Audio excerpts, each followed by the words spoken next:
Professor Carlos Frenk, it's such a pleasure and an honor to have you here. Thank you for accepting our invitation. So, you know, like a few days ago, I was opening the newspaper and I saw a massive headline.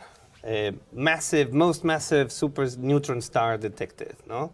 And that made me recall, you know, like a few months before, other headlines, like gravitational waves detected, and a picture of black holes colliding. So it seems that either we are learning more about the universe faster, or there's something going on. Like, what's your view on that? There are several reasons. It is absolutely correct that the rate of scientific advance, not just in my field and in physics, but throughout the sciences, in biology and even in chemistry, is being unprecedented. But there are many reasons for that. One is, I'm sure most people here realize, there are more scientists alive than dead. So that's one thing, of course, helps. Volume. Secondly, science is essentially an experimental or observational discipline, and there's been an enormous advance in the technology that allows us to investigate everything from the universe all the way to molecular biology. And telescopes, detectors, they have advanced at an enormous rate, and all of it actually ultimately supported by advances in what many of you people do here, which is computing and all the computing infrastructure that essentially shapes all of our modern technology. So that's one reason. There's only one. Another reason is that as more discoveries are made, it's like the network effect that Google are very keen on. Once discoveries are made, then that elicits more ideas, and people imagine new things. That leads to further experiments. So this is another part of the process. But there are two more that are important. One is enormous investment in science since the end of the war. I think physicists got a very good name after the war. If you live in this part of the world, of course not in other parts of the world, but here I think physicists played a key role and during the Second World War, and that translated into enormous support for science, including physics. But the other one, I think, is crucial, and you see that here. So earlier on, I was just walking around. It's the first time I come to this building, and just listening to people, the variety of accents and clearly different backgrounds. That is crucial. So in the last 50 years or so, the barriers to communication and to exchange of ideas and people have been demolished in the Western world, at least, and even to some extent in China. And so it is this ability of people to move around, to collaborate, to build new enterprises that really is behind this. Just one thing I'll tell you. So there was as you say, there was a big event in astronomy a few weeks ago when, actually now a few months ago, where a black hole ate up a neutron star. Now that produced gravitational waves, and I'm sure you all know about the gravitational waves, but this particular event was interesting because the neutron star was shredded, and then it emitted light in not just gravitational waves, but in many, many wavelengths. And there is a arrangement amongst astronomers that when a gravitational wave is detected, then all telescopes point in the direction of the wave. But I had to do it like this because, so you have a few seconds to point your telescope in the hope of catching something else. And that happened with this neutron star. So if you ever wondered where the gold in your jewelry comes from, it comes from neutron stars like that one. If the gold was seen being manufactured there. But the point is that because there were so many wavelengths involved, the paper reporting this merger of a black hole with a neutron star has a third as authors of the entire community of professional astronomers in the world. There's nearly 4,000 people, yes, are authors of that paper. It's a third of the total. So that tells you how science is global and why everybody should be very worried about the tendency now in the world to move away from open borders and to start doing things like building walls and other things of that sort. Well, I'm a Mexican, so. No, so clearly you alluded at collaboration and exchanging of information and the theories. However, most of us know intuitively that there must be like a series of milestones or grand discoveries or theories that have happened, let's say, in the last 100 years that had made possible everything else? What in your view, are the key building blocks of knowledge that have allowed us to get where we are? Well, if we go back 100 years, of course, the two pillars of modern physics are only 100 years old. Another pillar, of course, is 350 years old. That's Newton mechanics. But modern physics began really with quantum physics, quantum mechanics, that is only about 100 years old, and the theory of relativity. So these two are the great scientific breakthroughs that brought in a new era in which we which we are now able to understand a lot about the intimate details of the universe. So what I do, I worry about the universe. So let me tell you about the breakthroughs in cosmology. Yeah. The next one, I would say, although some people would take issue with that, but let me skip the discovery or the inference of dark matter. We're going to talk about that later. But in 1965, actually, this is very interesting. Two engineers, in fact, who didn't work at a university, who worked at the equivalent of Google in those days, at Bell Labs in the US, discovered the Big Bang accidentally.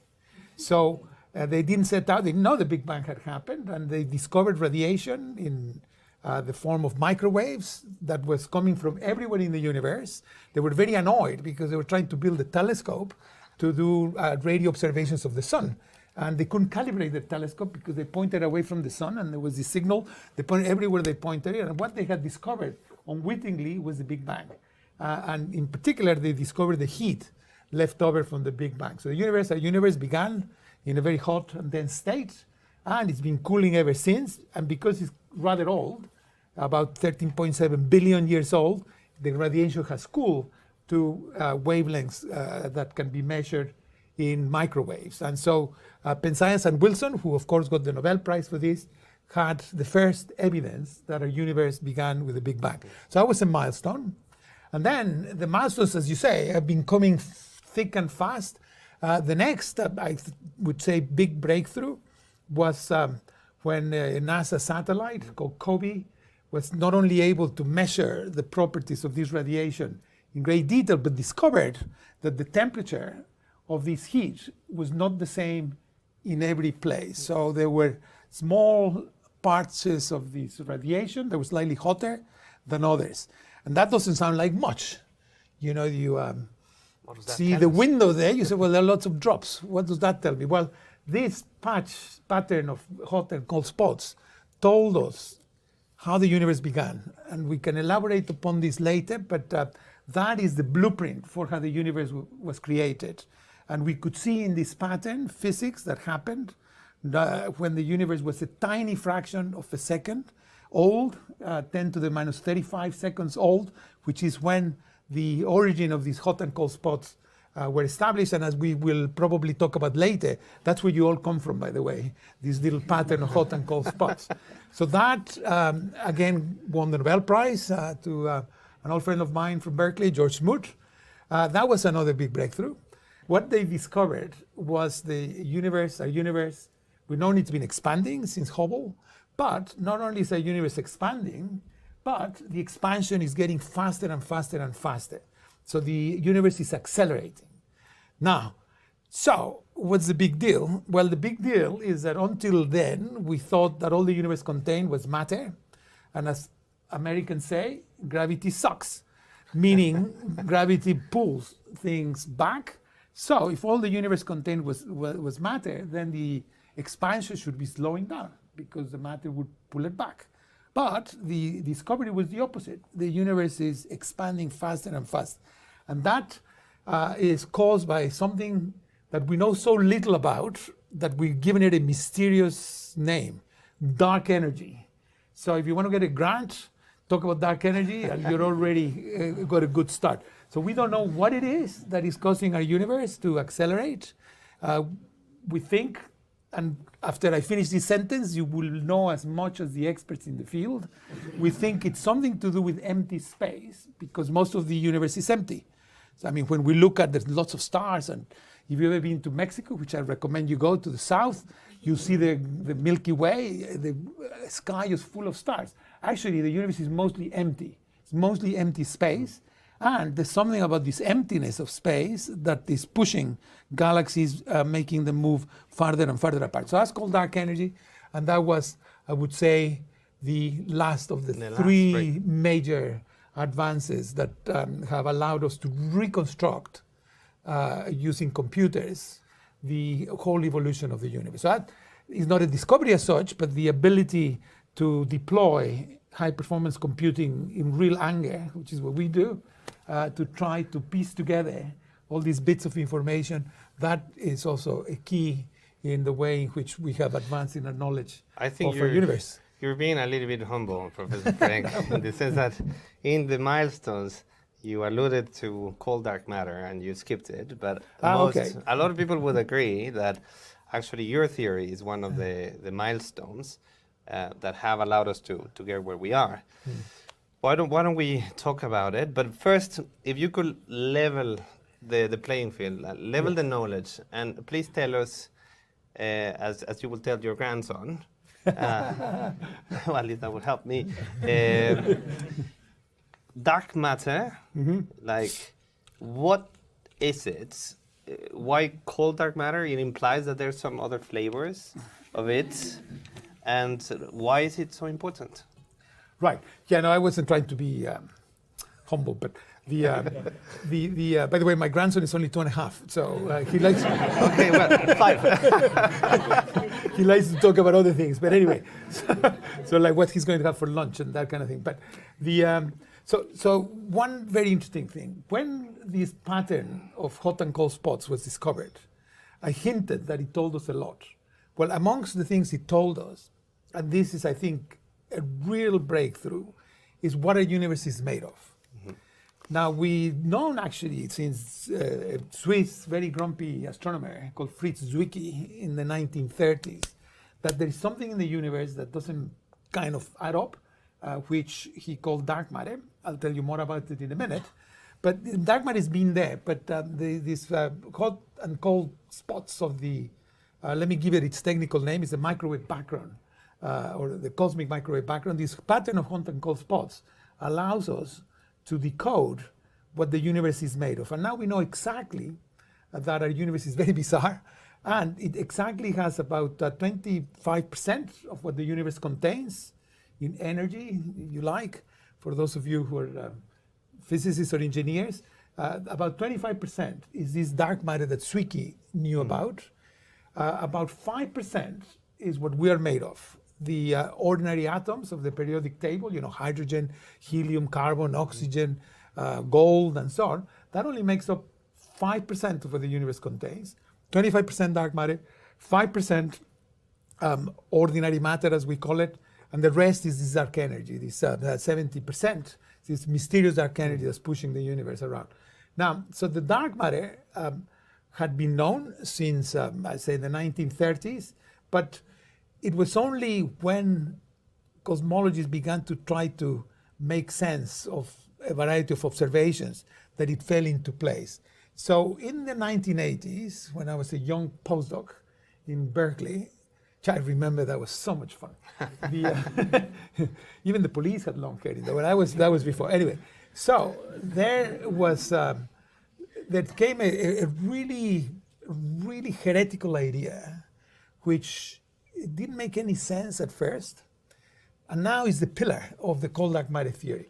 I mean, there were two ideas, to be precise, but the first one that really took everybody by surprise was that it was at this point just a theory, a hypothesis, simultaneously put forward by somebody in the United States, in the MIT, Alan Guth, and in Moscow, Andre Linde. They didn't talk to one another because in those days it wasn't easy to talk across the Iron Curtain. But the two of them at the same time came up with the notion that when our universe had just come into existence, 10 to the minus 35 seconds after the Big Bang, it was caught in a funny state to do with quantum physics. So there's something called quantum fields. You all know about the Higgs boson, but the Higgs is a quantum field. It's to do with the microscopic fabric of space. Now, the idea that these two people put forward, and they won many prizes for that idea, was that when the universe began, it had a quantum field And that quantum field was caught in the wrong state. The physicists call this a false vacuum, but don't worry about that. What happened was the universe expanded very rapidly over a very brief period of time. It's called cosmic inflation. But the main thing was that because there are quantum phenomena involved, then quantum phenomena fluctuate. And these phenomena, as the universe inflated, gave rise to the appearance of small inhomogeneities in the energy of the universe. Some bits were more dense than others were less dense. Now this, we now understand, is the origin of the hot and cold spots in the microwave background. But not only that, it is the origin of everything we see in the universe. So idea number one that was heretical, although, very enlightened people, like the reason I came to this country was because I met one of the greatest minds, I think. And if you ever have a chance to see this man speak, you can find him in any number of, just go on Google, as I presume you do all the time, like we do, and put Martin Rees. He's the one who brought me here. But so the, what was I saying? Yes. The heretical idea number one. I was a student at the Institute of Astronomy in Cambridge, and there was this paper called Cosmic Inflation. This is 1980, when in this country there was Margaret Thatcher and there was a lot of inflation. And I said to Martin, is this paper serious or is it just a joke? And Martin, who's now Lord Rees, says to me, look, that piece of paper you're holding in your hand may well turn out to be the most important piece of paper you've ever touched. And he was right. I don't know if any of you have ever touched a piece of paper that makes you think, well, maybe this is some game changer. Well, that was it. So the modern view of cosmology is that the universe began with these quantum phenomena, seeded the universe with small perturbations in the energy density that are reflected and seen in the microwave background. Then heretical idea number two, which actually originated from behind the Iron Curtain, that was that the dark matter that Zwicky knew about could be made of elementary particles, that is subatomic particles, completely different from the particles that make ordinary matter, like atoms and molecules and so on. They are the ordinary matter, the 5%. So here, the proposition was that the dark matter was made of hypothetical particles that were very different from ordinary matter. And the reason they're dark is because they don't collect into atoms, they don't interact, they just produce gravity. We don't see them, therefore. We don't see them. If I'm right, and the dark matter is what I think it is, and many others think it is what it is, this room is full of these dark matter particles, but they just go through our bodies and we don't feel anything because they don't interact. And so they're not harmful at all, but it makes them very difficult to find because you put a detector and it just go through and they don't interact. Well, you're none the wiser. So, but here comes the beauty of the whole story.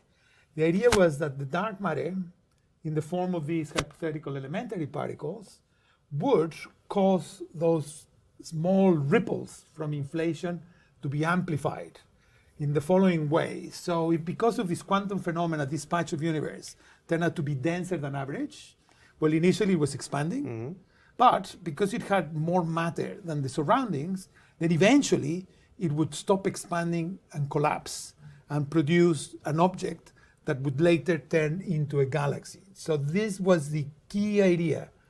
Inflation, quantum fluctuations, and amplified to macroscopic scales by the action of gravity, which is the weakest of all forces. However, the universe is old enough that there has been enough time for these small perturbations to collapse and produce objects like those we see in the universe around us. Now, so where the cold dark matter comes from is that particle physicists very soon realized that the details of this patchwork of hot and cold spots would depend on the way in which these particles moved. So cold dark matter are very slow moving particles. There was hot dark matter, which were very rapidly moving particles. They move at relativistic speeds. The neutrino, most people here would have heard, I imagine, the word neutrino. Well, they were candidates for hot dark matter. And the first work I did in Berkeley in the 1980s was to rule them out by using a new technique that had been invented then, whereby we could, the story I've told you, we could calculate it in a big computer. Is that where simulations and simulating universes and galaxies come That's where it into play. came into play, yes. And I mean, the computers we had with which we ruled out hot dark matter were laughable by today's standards. So I remember in Berkeley, so in the winter of 1981, until then, the Department of Astronomy in Berkeley had a computer called a PDP-11. I don't see anybody old enough here to remember PDP-11s, but anyway, oh, you do. So there was a breakthrough in computing, which actually was the mind behind this breakthrough was a former Google vice president, Wayne Rosing, whom I met. He invented, was a key part in the development of these computers called VAXes. Beautiful computers, much better than all this Unix stuff that we have today. Anyway, Berkeley acquired a VAX 780. Now that blew everybody's mind. It had an incredible 4 megabytes of memory. Now can you imagine what you could do with 4 megabytes? Well, now, so I just arrived in Berkeley, and being Mexican, and Mexicans are very good at taking advantage of opportunities and improvising, I thought, I'm going to learn how this computer works before anybody else. And then they will go on holiday for Christmas, and I can use it by myself. And that's what happened. And that's where the first simulations of cold dark matter were done during the Christmas break, 1981, 82, thanks to 4 megabytes. Oh yeah, there were 4 megabytes. It's laughable today. But the thing that my collaborators like to boast about is that even though we had 4 megabytes, we were doing simulations. Simulations, you have particles. And the particles represent all the matter in the universe. But the universe is very big. So we had to represent the whole universe with 32 cubed particles, 32,768. That was all. Today, we do simulations, we're just doing one in China with 1 trillion particles. Yet, let me just say, nobody has found anything wrong with those previous first simulations. Yes. That's called craftsmanship. No, but it's called good luck. So tell us about, like, that's interesting, like supercomputers, no? That brings to mind a lot of concepts, no? And probably a lot of, everybody has a different definition of supercomputer. But you use them every day for your work, and your work depends on that. Can you characterize for us, like, what qualifies a supercomputer today in your field? Okay, yes. What is it, and what does it do for you? All the calculations, the rendering? Oh, well, what we call a supercomputer is one that has many cores. Mm-hmm. So, I mean, even my watch probably now has a few cores, but so to be a supercomputer, to be respectable as a supercomputer, you ought to have at least, I want to say, a few thousand cores. He knows. Yeah. He ran one of our supercomputers. A few thousand cores. But now the new ones have 1 million. So it has to have lots of cores. But the main thing is, in order for it to be high performance computing, you have to get them to work together. So it's no good having 1,000 different independent processes. That's actually called, we want to do something called massively parallel computing, and which requires the different cores to communicate with one another and to work together. So that's what makes a supercomputer. It's a large number of cores, all programmed using parallel type software to work in unison, to work together.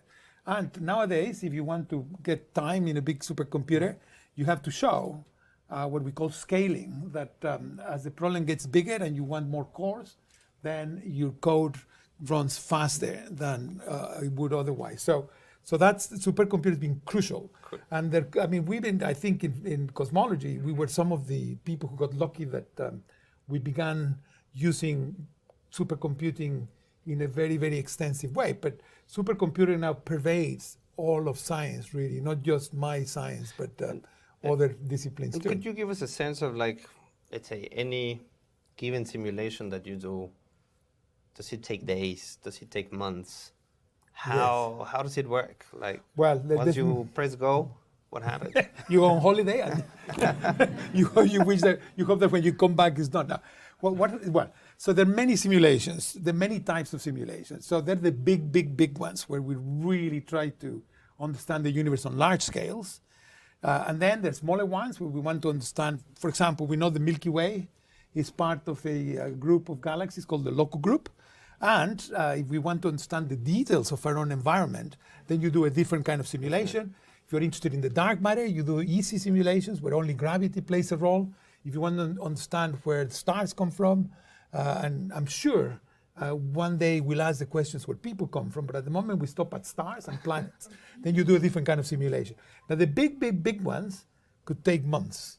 So you don't do those very often because your students get impatient.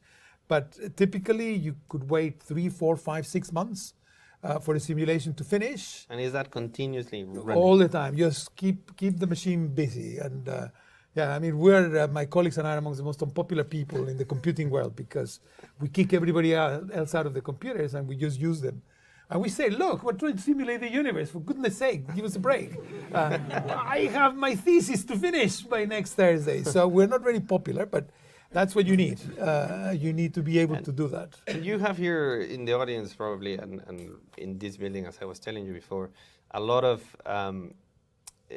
colleagues involved in either machine learning techniques or in artificial intelligence. Do any of these play a role in your techniques, in the techniques that you use? Yeah. So let me say something slightly provocative. We've been using these techniques for 30 years at least. We just didn't call them that. So it's like the dark energy. You come up with a nice name and then you can make lots of money. So artificial intelligence, well, let me be more precise. So for example, neural networks, which is one of the techniques of artificial machine learning. Principal component analysis. I was doing that when I was a student in the 70s. Now, but we didn't call it artificial intelligence or machine learning.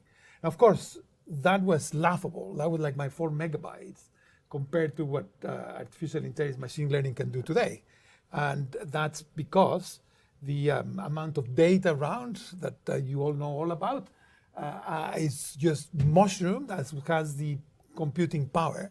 And so now the machine learning is just so much more sophisticated and powerful than it has been in the last few decades. But the techniques, the basic techniques, well, there's simple statistical techniques, they're well understood, well known.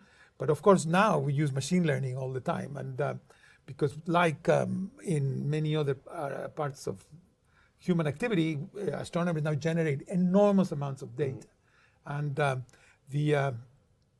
and in order to find patterns in this data, just like you do in many other applications, we use an increasing number of applications of artificial intelligence. I think most of my students now will probably do during their studies projects involving machine learning for sure. Artificial intelligence. Yes, because we get terabytes of data, even from the simulations, let alone the real universe. But we now have a new generation of telescopes that it's just amazing. I mean, for example, there's a satellite.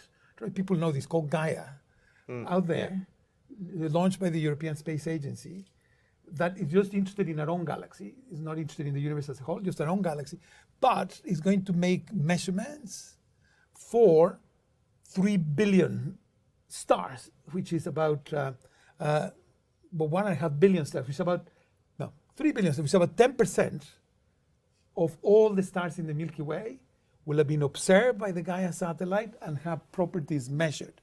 Now, and that's small by the standards of the data sets that we are going to acquire. There's a big international enormous telescope called the Large Synoptic Something Telescope, the LSST.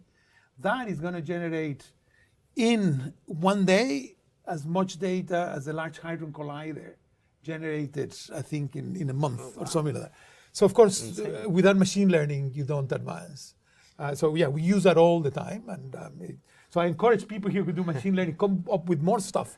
We love it.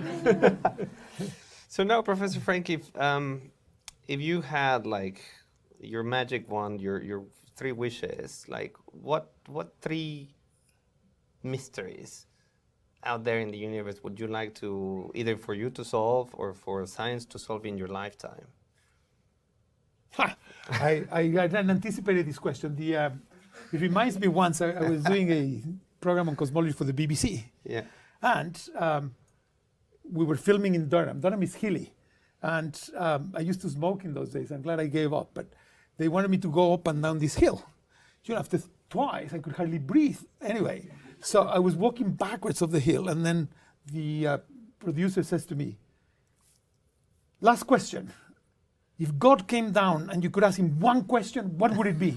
They're choking there. And the question I ask has been answered, which is, what is the value of the mean density of the universe? Now that might sound silly to you and very technical, but that had the key to understanding the whole evolution of the universe in those days. Now we answered that question. We know what the density of the universe is, because we now know that we have, the 5% of ordinary matter, et cetera, et cetera. So that question's been answered. So I think now the questions are less general than that one. I would say there's three questions in my mind. One, are lumped together. What is the dark matter really? Because we know the dark matter has to be there. Otherwise, the universe doesn't make any sense. Our simulations look so much like the real universe that there's got to be something in the universe that it's like what we simulate. And I can make universes that are a disaster. So you just change slightly the properties of the dark matter or the expansion rate or something, you end up with disasters. I mean, you could easily annihilate the whole universe, kill off our galaxy. You got to get it right.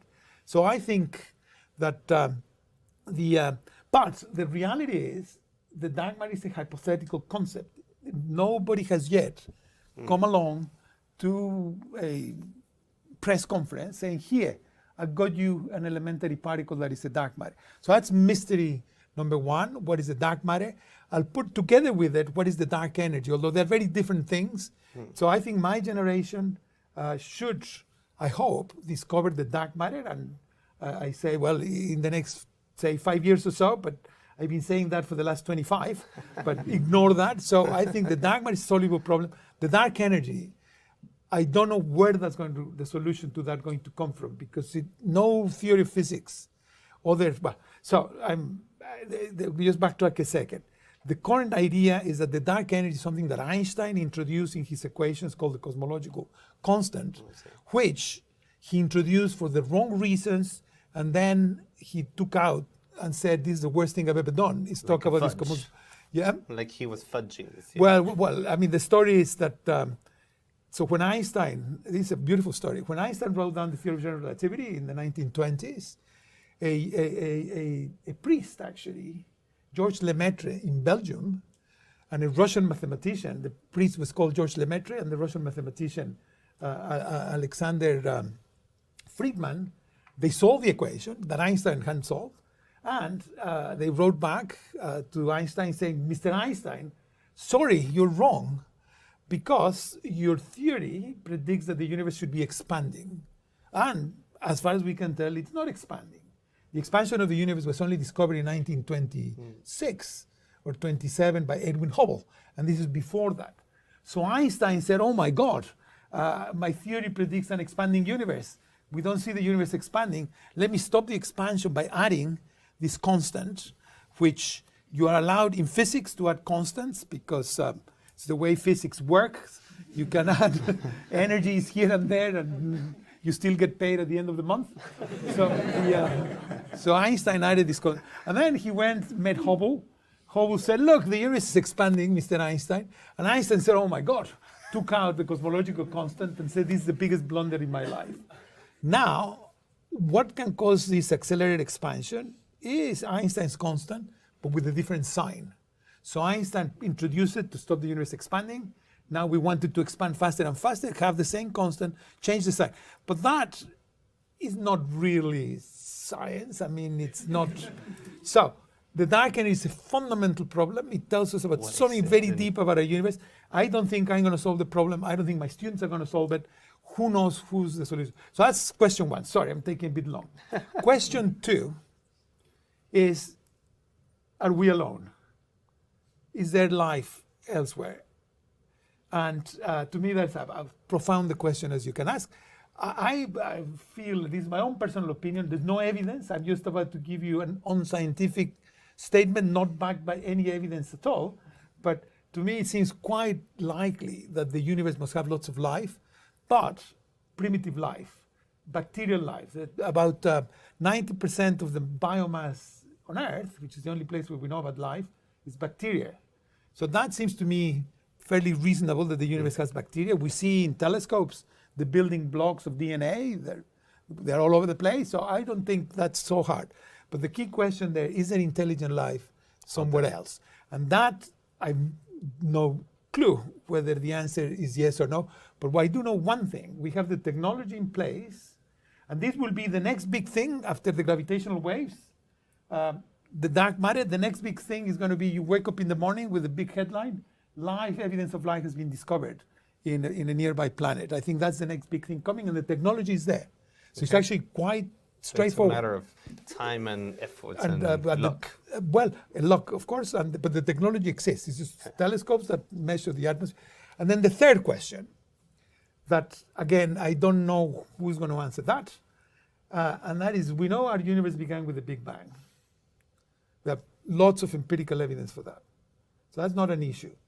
The big issue is what went bang.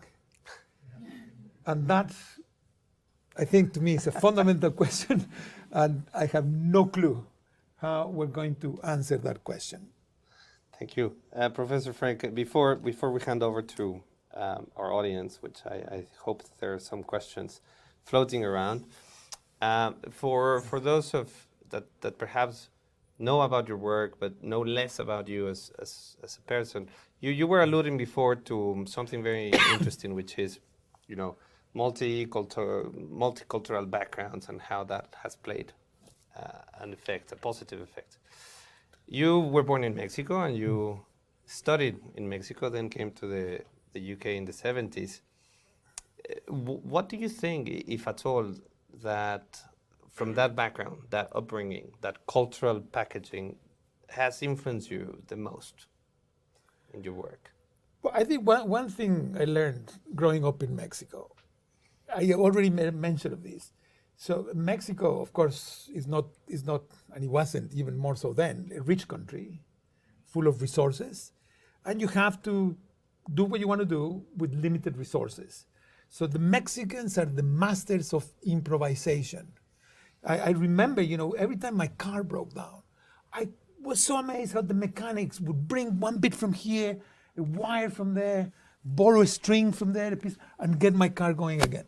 So this would never happen in this country, and it would never here. You have a little dent in your car, and they make you buy a new one. So improvisation is one key element.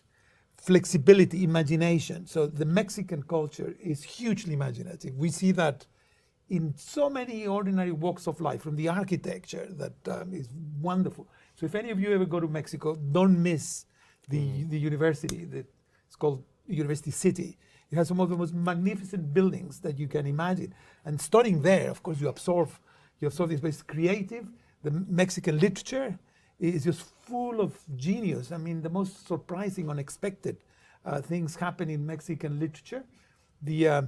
There's a very famous movement when I was there in literature in Latin America called magical realism. Oh, yeah. Well, the Mexicans, although the Argentinians get the credit for this, but it really is the Mexicans who are both magical and realistic. So that's the other one. You see it in the music, you see it in the humor. The Mexicans have the most strange humor that not even the British actually understand. And that's a statement. That is a strong subtle. statement. It's ingenious.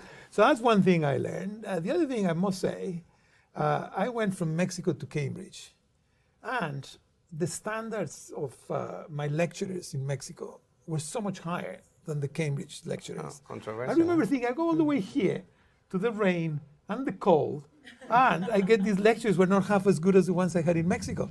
So, of course, there's more to being a scientist than just listening to lectures. So the university, I don't know now because I've been there for a long time, but the standards of the University of Mexico were very, very high, the intellectual standards. And of course, because they didn't have many resources, they were mostly geared towards theoretical thinking, mathematical thinking, because we didn't have the equipment for experiments and so on. Yeah. So if you ask me in one word what it is in my cultural heritage that really influenced me, was this ability to improvise, and for that to be imaginative. Be resourceful. Yes, resourceful and imaginative, and never take no for an answer.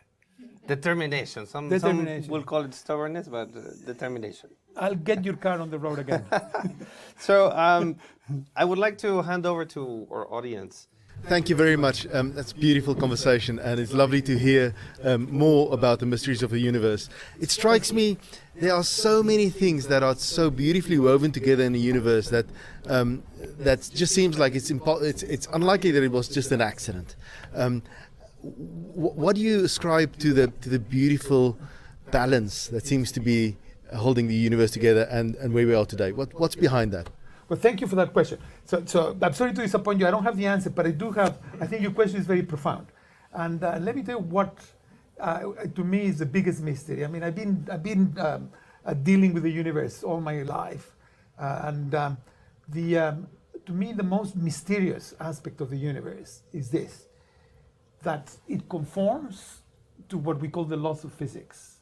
Now, so the laws of physics are laws like, Newton's gravity or so on, that are discovered almost invariably, there's one exception, I will come to in a minute, in laboratories here on Earth. So most of science, most of physics comes out of laboratories. Newton's theory of mechanics, and everything comes from experiments, except relativity. I made the statement once at a talk that everything was empirical, and then somebody said, no, relativity didn't come from an experiment, it came from Einstein's head. Fine. However, the laws of physics are all discovered here on Earth. And yet, they seem to apply not just in Earth and not our laboratories, but everywhere and at all times, even in conditions that bear no resemblance at all with the conditions in which these laws are discovered, like the Big Bang. So the densities, the temperatures of the Big Bang have no parallel. And we don't even need to do what happens in our laboratory. We don't even need to go to the Big Bang. The gravitational waves. I mean, a neutron star is the mass, it's like bigger actually than the mass of the sun, in a volume smaller than London. Now, those conditions are impossible to replicate in the laboratory, and when we study them with the laws of physics, they apply. So why are the laws of physics universal? Why does the universe know to respect relativity, to respect Newtonian mechanics, to respect electromagnetism? That, to me, is the biggest mystery. And unfortunately, I don't know the answer to that question, but I think that's what you're getting at. And I wish I would know more of how to answer this in a more conclusive way, but to me, it's just the biggest mystery.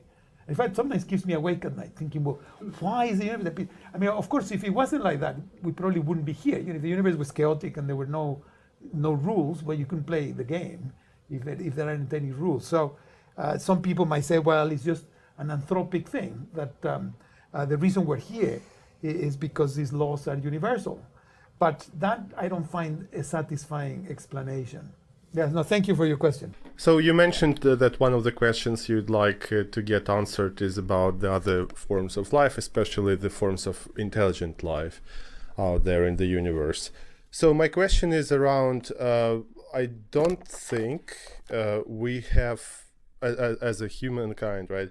I don't think we have come even to answering the philosophical question, what is the fundamental difference between something we call alive and not alive? So how is fundamentally a rock different from a bacteria? I've experimented finding answers to that question, like, is it replication, is it feeding, is it something else? But it's all easily refutable. So there is no criterion for that, and yet, I mean, even if we do not distinguish something alive and not alive, then how can we distinguish?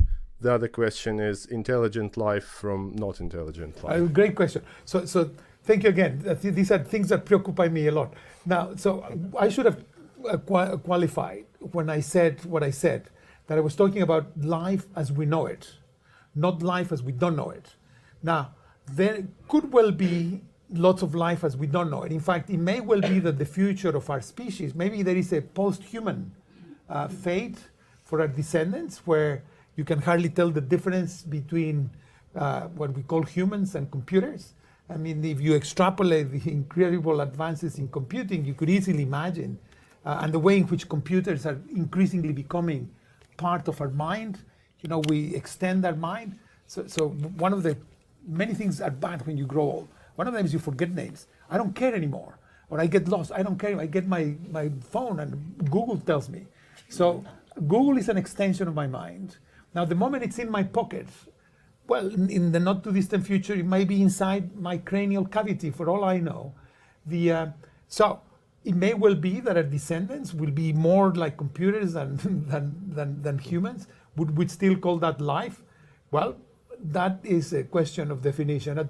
To me, and that's my own personal opinion, the key element of life is the ability to evolve and to transmit genetic information from one generation to another. But that's just my own definition of the key for life. But I don't think I agree with you. We don't have an objective definition. But when I was talking about the search for life, I really meant life as we know it. And I think life as a metabolic activity, what we call bacteria, I think that we know how to, in principle, discover. But I think there will be a problem, of course, when we do one day have some signals from somewhere. How do we know it's intelligent or not? So I think those are open questions. Hi, thank you for a fascinating conversation. I wanted to actually ask a question based on what you just talked about your extended mind, and how I wanted you to reflect on how the changes in computing and the sophistication of your simulations have changed, or maybe they haven't changed, your intuitions over the years and your creativity. Has there been a change in the way that you work with computing and simulation has affected your thought processes or your intuitions, or have they stayed the same? Oh yeah, now this is a really good question too. So what's happened in my own field? It was transformed by computing because of the ability to do simulations. Now the simulations themselves, when I started, output was just a bunch of numbers, but now we can make representations of the simulation, visualizations, where you take all these numbers, put them together, and you can make a movie. And in fact, Salvador says I'll show you a movie later when we finish. By the way, there's for those who would like to see, we're going to try to. Professor Frenk graciously brought one, and 15 minutes after the talk, we can stay a little bit and see some of the simulation. So the ability to visualize the output of a calculation. So essentially, what a simulation does is very straightforward. You start from some initial condition, which is what we learned from inflation, dark matter, and so on. And all a simulation is solving the equations of physics. So if you're interested in dark matter only, in your simulation, you only solve the equations of relativity and gravity.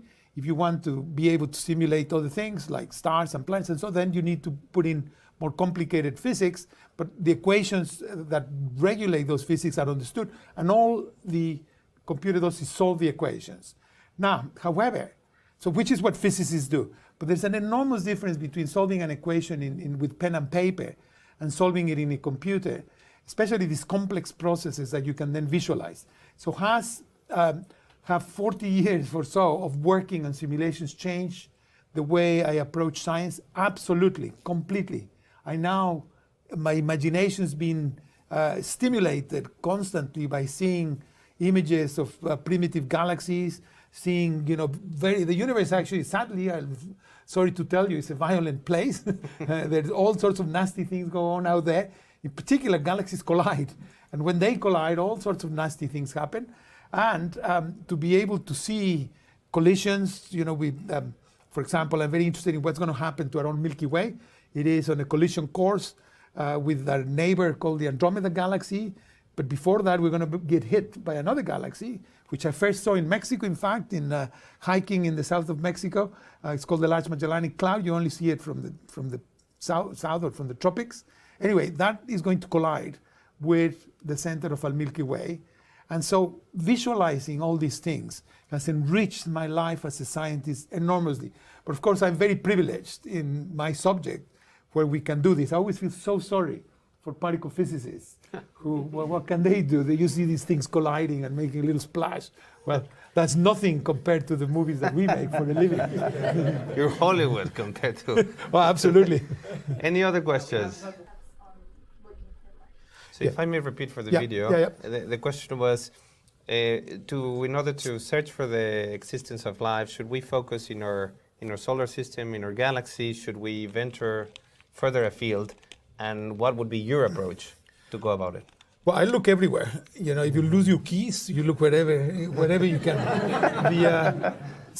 But I think just in response to the question, we're looking for life as we know it. So we know that water is, as we say in mathematics, a necessary but not a sufficient condition for life. For life as we know it, in addition to water, you need to have the right temperature. You need to be in what astronomers call the habitable zone of the planetary system. Now, I think we're pretty certain that the solar system doesn't have intelligent life. Maybe nowhere, maybe not even on Earth, but I think we do have it on Earth. But there could be bacterial life, there could be primitive life, either in vents, where even though the planet is too far away to be at the right temperature, but for instance, a good place is well, Mars is a reasonable place, but the moons of Jupiter, for example, they are heated by very interesting gravitational phenomena, so they could harbor primitive life. I think if there was more advanced life, we would know about it. So the one other thing that we didn't really talk about, where there's been a tremendous advance in the last 10 years or so, is in discovering planets outside our solar system that are just like the Earth. When I started as a student, the only planets we knew about are in the solar system, and now there are 10,000 or so planets called exoplanets orbiting other stars, not the sun. And there is a subset of those which is much smaller, but just a few tens, where conditions are like in the Earth. So these are in the habitable zone. They're called Earth-like planets. In fact, recently in the news, there was something called a super Earth, which was a very nice planet that looked just a lot like Earth, except it was much bigger. But not that much bigger, somewhat bigger. But so I would look there, because if we're after life as we know it, then the first thing I would try to find out is whether these planets have an atmosphere. And we can do that in a way which is now possible, because when the planet goes in front of the star passes through the atmosphere. And with sufficiently sensitive detectors, you can analyze the light from the background star and look for signatures of life. And in fact, it turns out that life is what we call a non-equilibrium process. So oxygen, for example, generation of oxygen. So the abundance of oxygen, it's changing all the time because we breathe and then the oxygen gets metabolized. And so the existence of oxygen is a non-equilibrium process, and you can tell if an atmosphere has oxygen just by seeing how the light from the background star is absorbed by the atmosphere. So that's why I was saying before, the technology is there. So I would drop everything anybody else is doing and go and make sure we have the telescopes.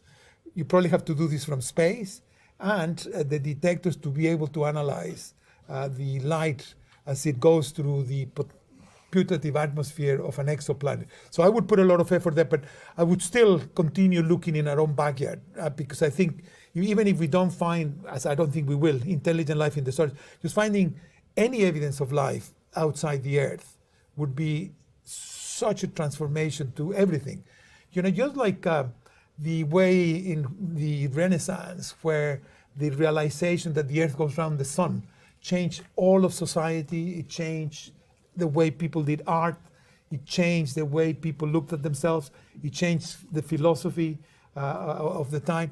I think likewise, discovering life outside the Earth would be as much of a cultural revolution, artistic revolution, and psychological revolution as the discovery that the Earth goes around the sun. So I think this is clearly hugely important quest. Well, it is with the quest of life that we get to an end of our very, very delightful talk. Thank you so much. If you could just join me in thanking Professor Frenk for